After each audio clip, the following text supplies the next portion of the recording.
+2 microcoulomb तथा +6 microcoulomb के दो बिंदु आवेश परस्पर 12 न्यूटन के बल से प्रतिकर्षित करते हैं। यदि इन आवेशों में से प्रत्येक को 4 माइक्रोकूलम का आवेश और दे दिया जाए तो अब बल कितना लगेगा। क्वेश्चन को जरा डीप में समझिए। पहले जो पहला आवेश रखा हुआ है वो कितना है, +2 माइक्रोकूलम, और दूसरा जो आवेश रखा हुआ है वो है +6 माइक्रोकूलम, और दोनों एक दूसरे के ऊपर 12 न्यूटन का बल लगा रहे हैं। और बोला गया कि यदि इन आवेशों को इतना आवेश और प्रोवाइड कर दिया जाए तो अब फोर्स कितना आ जाएगा। तो पहले फोर्स कितना लग रहा था और अब फोर्स कितना आएगा, दोनों के बीच में कुछ रिलेशन वगैरह एस्टेब्लिश करना है। दोनों आपस में कितना एक दूसरे के कितने गुने हैं उनके बारे में बात करना है। तो पहले की कंडीशन जो हमको गिवन है उस डेटा के बारे में जरा हम बात कर लेते हैं। तो सपोज दैट कि हमारे पास पहला एक ये चार्ज है Q1 कितना दे रखा है, 2 माइक्रोकूलम, और जो Q2 दे रखा है वो कितना दे रखा है, Q2 बराबर ये दे रखा है +6 माइक्रोकूलम। दोनों के बीच का डिस्टेंस हमको गिवन तो नहीं है लेकिन हम इसको कंसीडर कर ले रहे हैं, R मान लीजिए इसका डिस्टेंस है, और फोर्स जो लग रहा है इन दोनों के बीच में वो कितना लग रहा है, F बराबर 12 न्यूटन। एक चीज और गौर करने वाली है यहाँ पर, वो ये है कि जो Q1 और Q2 दिया गया है वो दिया गया है आपको माइक्रोकूलम में। आप चाहे तो इसको चेंज कर सकते हैं, लेकिन हम आपको जानकारी दे दें कि अगर आप इसको चेंज नहीं भी करेंगे तब भी आपके आंसर के ऊपर कोई प्रभाव नहीं पड़ने वाला है, क्योंकि जहां यहाँ पर भी माइक्रो चलाएंगे हम, और जो सेकंड इसका पोजीशन है जिसमें हम लोगों को -4 माइक्रोकूलम और दे करके सॉल्व करना है, वहां पर भी हम माइक्रो ही चलाने वाले हैं, इसलिए इसका कोई इफेक्ट पड़ने वाला नहीं है। तो हम माइक्रो मानकर ही चल रहे हैं। ओके, तो पहला हमारे पास क्या कंडीशन दिया गया, F बराबर 1/4 पाई ε0 Q1 Q2 बराबर R²। फोर्स का फॉर्मूला है हमारे पास और इसमें F की वैल्यू हम लोगों को दी गई, तो जरा रख देते हैं। F बराबर 12 न्यूटन इज इक्वल टू, इसका वैल्यू हम लोग ऑलवेज जानते हैं, 9 × 10⁻9। Q1 का वैल्यू कितना है, Q1 का वैल्यू है 2 और Q2 का वैल्यू है 6। बीच का डिस्टेंस हमको नहीं पता है तो R²। कैलकुलेशन अगर करना चाहे तो कर लें, वरना मैं तो कह रहा हूं कि आप यहां से R² निकाल लीजिए, या इसको हम ऐसे ही छोड़ दे रहे हैं। ये बन गया क्वेश्चन नंबर 1। ये क्या बन गया, क्वेश्चन नंबर 1। अब क्या बोला गया है कि Q1 को भी -4 दिया गया और Q2 को भी -4 दिया गया है। फिर से हम एक कंडीशन जनरेट कर रहे हैं। पहले कितना रखा हुआ था यहाँ पे, +2 माइक्रोकूलम, और यहाँ कितना रखा हुआ था, +6 माइक्रोकूलम। अगर हम इसको और दे दें, कितना और दे दें, -4 माइक्रोकूलम, तो 4 और दे दिया, +2 पहले से था, -4 और मिलेगा, तो इसके पास फाइनल कितना बचेगा, फाइनल जिसको हम लोग का फाइनल बचने वाला है। तो Q1 और Q2 दो ही आवेश है, फिर से हम बोल सकते हैं, कोई टेंशन नहीं। तो अब जो चार्ज बन के तैयार होगा वो कितना बचेगा, 4 से 2 घटाएंगे तो कितना आएगा, माइनस का 2 माइक्रोकूलम बचेगा इसके ऊपर। और जब इसको हम लोग 4 प्रोवाइड कराएंगे, 4 माइक्रोकूलम इसको भी प्रोवाइड कराएंगे भाई, तो इसके पास 6 से 4 घट जाएगा इस बार, तो ये कितना आ जाएगा, +2 माइक्रोकूलम।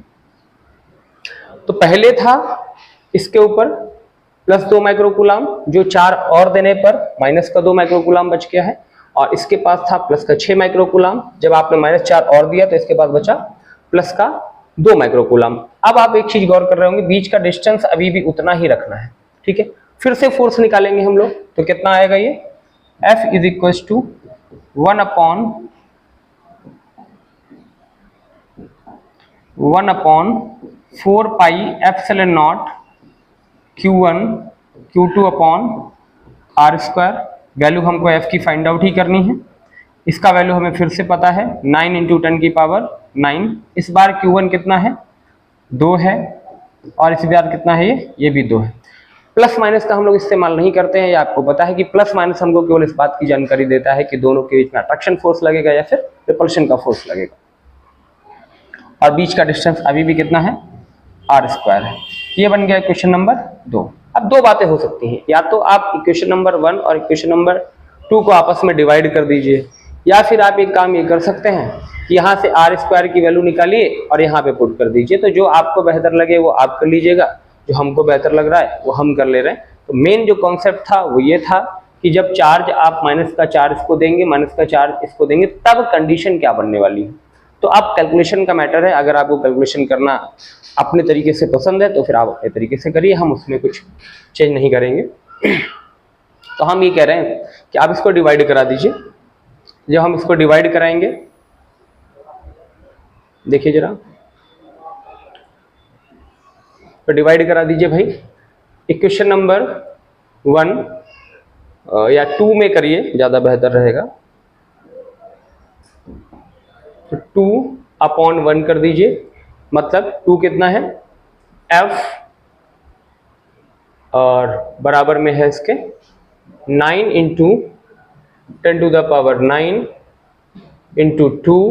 इंटू 2 अपॉन में है r², और डिवाइड कराएंगे तो इसके बटे में आ जाएगा। वहां पर फोर्स कितना था, कितना था फोर्स भाई, 12 न्यूटन। तो फोर्स था 12 न्यूटन, और यहां पर भी डिवाइड में कितना आ जाएगा, तो उस समय कितना आया था, देख लेते हैं जरा, कितना था भाई, ओके, 9 × 10⁹ 26/r²। 9 × 10⁹ 2 × 6/r²। r² से r² कैंसिल आउट, 2 से 2 कैंसिल आउट, 9 × 10⁹ से 9 × 10⁹ कैंसिल आउट। फाइनली क्या बच रहा है हमारे पास, f/12 इज इक्वल्स टू, ऊपर क्या बच रहा है, 2 बच रहा है, और नीचे क्या बच रहा है, 6 बच रहा है। ओके, इसको भी कैलकुलेट करेंगे, थोड़ा सा कट करेंगे तो ये आ जाएगा 1/3। क्रॉस मल्टीप्लाई कराइए तो f इज इक्वल टू आपका क्या आ जाएगा, 12/3 मतलब 12/3, 3 चौको 12, मतलब 4 न्यूटन। इसका मतलब ये हुआ कि पहले फोर्स लग रहा था 12 न्यूटन का, जो बाद में चेंज होकर के कितना हो जाएगा, 4 न्यूटन बचेगा, अर्थात जो फोर्स है वो फोर्स जो है वो कम हो जाएगा। और कितना कम हो जाएगा, तो अगर आप इसको रेशियो में देखना चाहें तो 12 से 4 हो गया है, 1/3 का रेशियो है। कुछ और बात भी पूछी थी, उसको भी जरा देख ले रहे हैं, वो क्या पूछी थी, अब बल कितना होगा। हाँ, एक बात और यहाँ पर अगर नहीं भी पूछा गया तब भी आपको हम बताना चाहेंगे कि बल पहले जो था वो पॉजिटिव और पॉजिटिव के बीच में था, तो पहले और पॉजिटिव के बीच में जो बल लग रहा था वो प्रतिकर्षण बल था। लेकिन अब क्या हो गया है, अब एक चार्ज माइनस हो गया और एक चार्ज प्लस हो गया है, इसलिए अब जो बल लगेगा, ये जो बल है, ये बल जो होगा वो अट्रैक्शन का फोर्स होगा। ये कैसा होगा, अट्रैक्शन का फोर्स होगा। तो इस तरीके के सवाल बोर्ड एग्जाम के लिए काफी इंपॉर्टेंट होते हैं। एक क्वेश्चन और है, अभी उसको भी जरा सॉल्व करते हैं। तो नेक्स्ट क्वेश्चन देखिए जरा क्या है।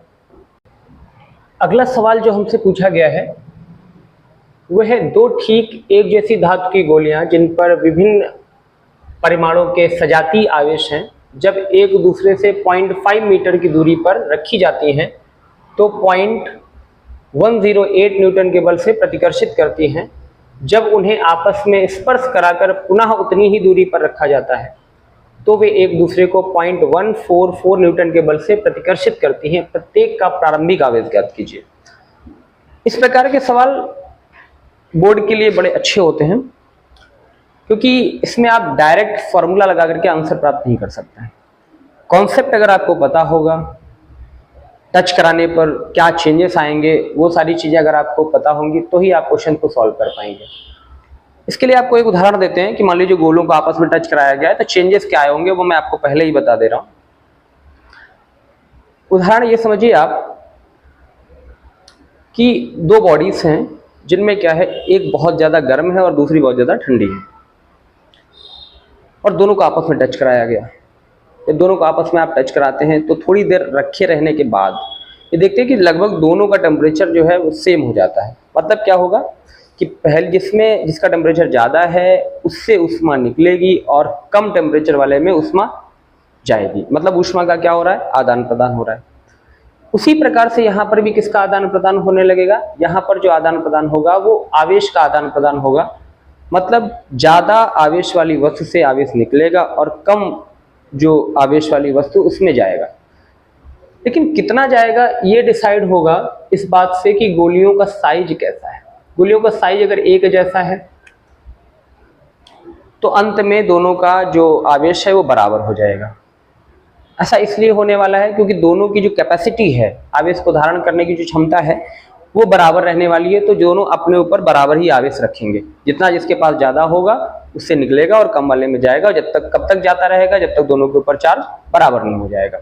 लेकिन अगर दोनों गोलियों का साइज बराबर नहीं है तब ये बात वैलिड नहीं रहेगी कि इसके ऊपर कितना चार्ज रहने वाला है। फिर हमको थोड़ी सी और अलग लेवल की, ऊंचे लेवल की बातें करनी पड़ेंगी। फिर हमें वोल्टेज वगैरह, कैपेसिटेंस वगैरह की भी बातें करने लगे। फिलहाल सारी चीजें बराबर है, इसलिए उतना ज्यादा तनाव का विषय नहीं है। तो पहली कंडीशन से शुरुआत करते हैं कि पहले क्या था और बाद में क्या है। तो पहले वाली कंडीशन के बारे में जरा हम बात कर ले रहे हैं।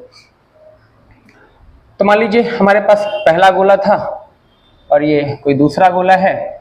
इसके ऊपर चार्ज है प्लस Q1 या माइनस Q1 भी मान सकते हैं हम लोग।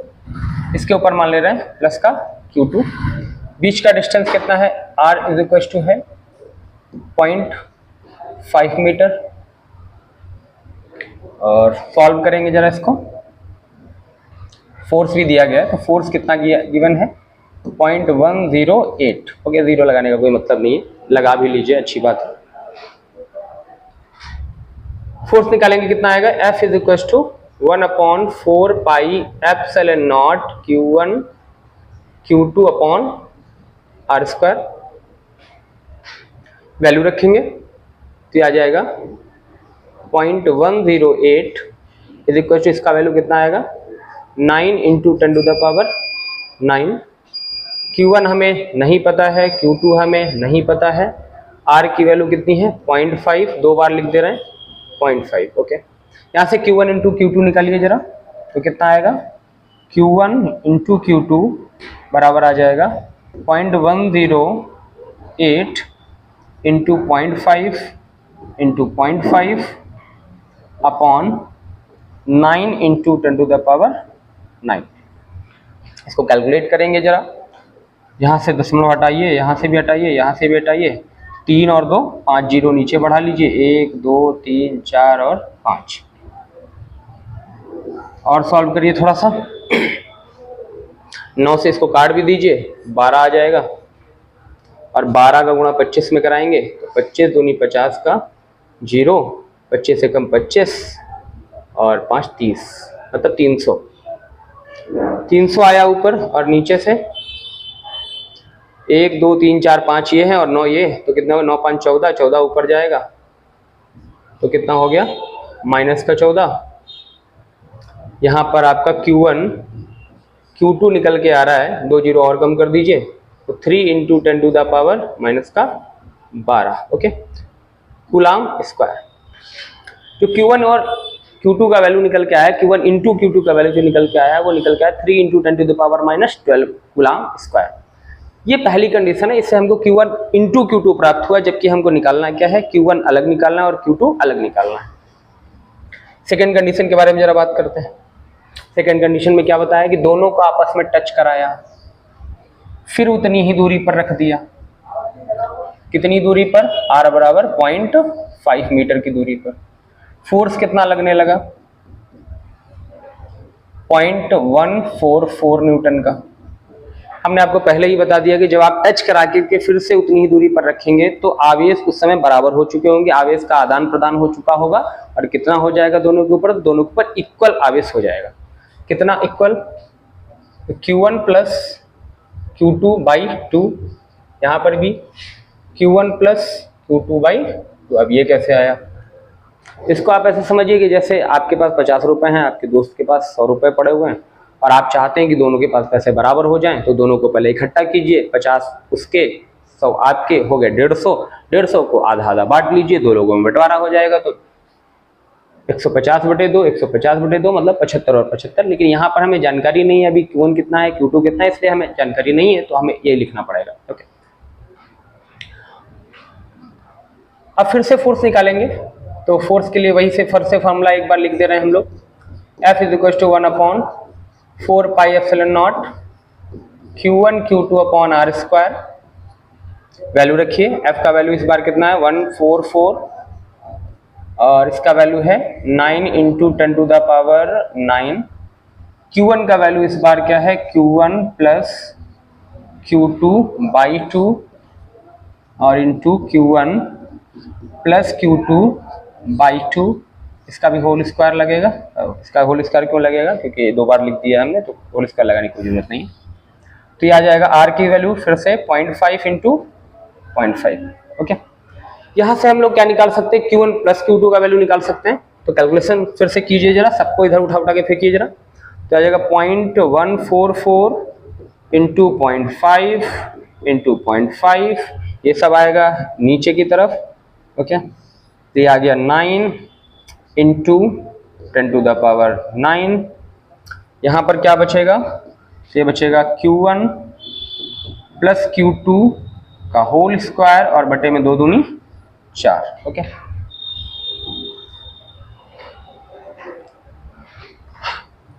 अभी क्या कर सकते हैं, क्रॉस मल्टीप्लाई फिर से 4 को भी उधर ही भेज दीजिए। तो क्या आया आपके पास, Q1 प्लस Q2 का whole square is equal to 0.144 into 0.5 into 0.5 और इंटू में आ जाएगा 4, बटे में क्या चल रहा है भाई, 9 इंटू 10⁻9 चल रहा है।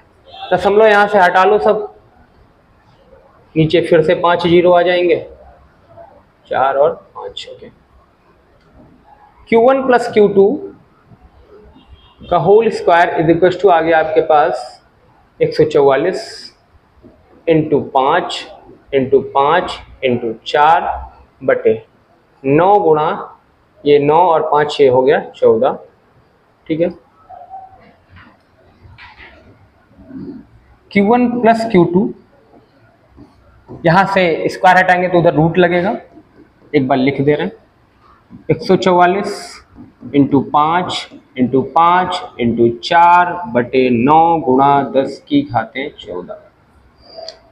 निकालिए जरा स्क्वायर रूट से बाहर, 144 12 का स्क्वायर होता है तो ये आ जाएगा 12, 5 2 बार है, एक बार लिख लीजिए, 4 से 2 बाहर आ जाएगा, अपॉन यहाँ से 9 से 3 आएगा और घातें आधी हो जाती हैं, 14 है तो 7 बचेंगी, 7 काट दीजिए, 3 चौको 12।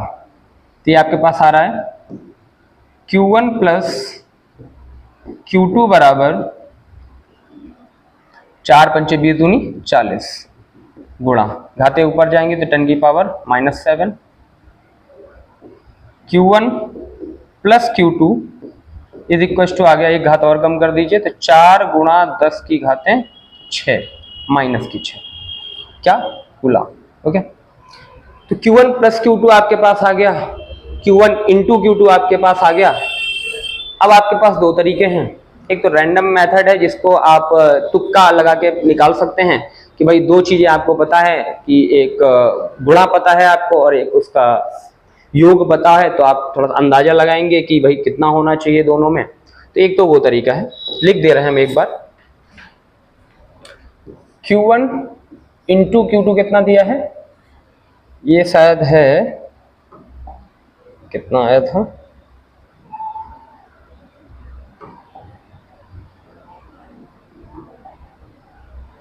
ये आया था 3 इंटू 10⁻⁻12।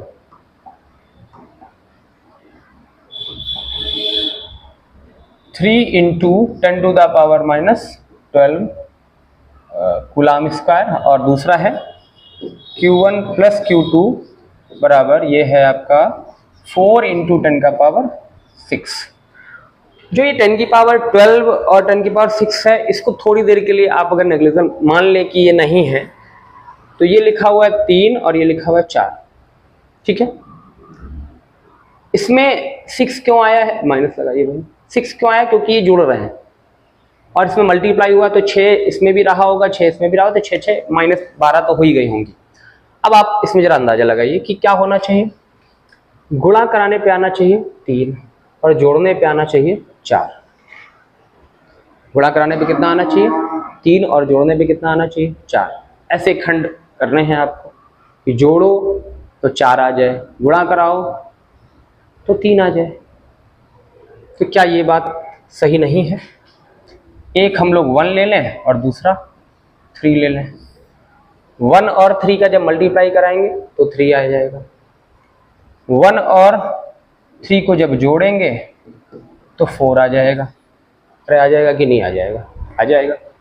अब कोई बोलेगा इसका क्या करें भाई? तो इसका कुछ नहीं करना है, पहले को लिख लीजिए 3 इंटू 10 का पावर -6, दूसरे को लिख लीजिए 1 इंटू 10 का पावर -6।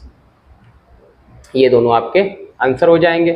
प्लस और माइनस दोनों हो सकता है, क्योंकि उन्होंने शुरुआत में ही बोला था हमसे कि दोनों सिमिलर हैं, लेकिन ये नहीं बताया था कि दोनों प्लस हैं या दोनों माइनस है। तो आप चाहें तो प्लस ले लें, आप चाहें तो माइनस ले लें। ये तो एक तरीका है, रैंडम मेथड है। अब इसके दूसरा तरीका क्या हो सकता है? दूसरे तरीके में हम लोग क्या कर सकते हैं, इन दोनों को सॉल्व करके हम लोग क्या करें, एक द्विघात समीकरण बनाएं और द्विघात समीकरण को सॉल्व करें, फिर से आंसर निकालें। तो मैं कर देता हूं, शायद आपको जरूरत हो इसकी, तो मैं कर देता हूं, द्विघात समीकरण में बना देता हूं। अगला देखिए जरा, अगले पेज पर। तो Q1 क्या है? Q1 इंटू Q2 कितना है? ये है 3 into 10 to the power -12। Okay. और Q1 प्लस Q2 कितना है? 4 इंटू 10 का पावर -6। अब इन दोनों का द्विघात समीकरण बनाना है, तो किसी एक की वैल्यू उठा के रख दीजिए। तो यहाँ से हम निकाल रहे हैं वैल्यू, Q1 की वैल्यू निकाल ले रहे हैं और इसमें रख दे रहे हैं। तो क्या आ जाएगा? ये इक्वेशन नंबर 1 बोल लीजिए, इसको तो बोल लीजिए। तो आ जाएगा आपके पास Q1, ठीक है, प्लस Q2 की वैल्यू यहाँ से निकाल रहे हैं, तो कितना आएगा? 3 into 10 to the power -12 upon Q1 बराबर क्या चल रहा है? 4 क्वेश्चन में चल रहा है 4 इंटू 10 का पावर -6। क्रॉस मल्टीप्लाई कराएंगे तो ये आ जाएगा Q1 स्क्वायर प्लस 3 इंटू 10 का पावर -12 बराबर यहाँ पर आ जाएगा 4 इंटू 10 का पावर -6 और इंटू में आ जाएगा Q1। ओके, सबको इधर बुलाइए। तो Q1 स्क्वायर और ये इधर आएगा तो माइनस का 4 इंटू 10 का पावर -6 Q1 प्लस 3 इंटू 10 का पावर -12 इज इक्वल टू 0। फिर से वही काम करना है, खंड करने भाई, जोड़ के कितना लाना है? 3 इंटू 10 का पावर माइनस का 4 लाना है। तो इसको क्या लिख सकते हैं हम लोग? Q1 स्क्वायर ये लिख सकते हैं हम लोग, जोड़ के लाना है इसको। तो 3 इंटू 10 का पावर -6 और -1 इंटू 10 का पावर -6 प्लस 3 इंटू 10 का पावर -12 बराबर 0। 3 और 1 4, वही बात लिखी हुई है। तो जुड़ेगा, माइनस माइनस जुड़ता है। एल्स देखिए क्या कॉमन आ रहा है। तो पहले वाले यहाँ पे भी भाई Q1 लिखिए और यहाँ पर भी Q1। ओके, तो Q1 कॉमन आ जाएगा, क्या बचेगा? Q1 माइनस 3 इंटू 10 का पावर -6 बचेगा और यहाँ से माइनस का 10 का पावर -6 कॉमन आ जाएगा। तो बचेगा Q1 और माइनस 3 इंटू 10 का पावर 12 घाते हैं, 6 कम हो जाएंगी तो कितनी बचेंगी? माइनस की 6 बचेंगी, बराबर में 0 चल रहा है। फिर से Q1 माइनस 3 इंटू 10 का पावर -6 कॉमन आ गया, तो ये बच गया आपके पास Q1 माइनस 10 का पावर 6, मतलब इसके मल्टीप्लाई में 1 रहा होगा, माइनस का 6 और बराबर में क्या बचेगा? 0। ओके, एक बार इसको 0 के बराबर कर दीजिए, एक बार इसको 0 के बराबर कर दीजिए। तो Q1 बराबर एक आ जाएगा 3 इंटू 10 का पावर 6 और दूसरा आ जाएगा, ये उधर जाएगा तो 10 का पावर 6 और इसको हम लोग लिख सकते हैं 1 इंटू 10 का पावर -6 कूलाम और कूलाम। एक अगर आ गया है आपके पास, अगर आप इसको लेते हैं Q1 के लिए तो दूसरा वाला 3 है और एक दूसरा 4 है, तो एक को अगर आप 3 ले लेंगे तो दूसरा 1 बचेगा और अगर पहले वाले को 1 ले लेंगे तो दूसरा वाला 3 बचेगा, दोनों को मिल करके कितना होना है, 4 होना है।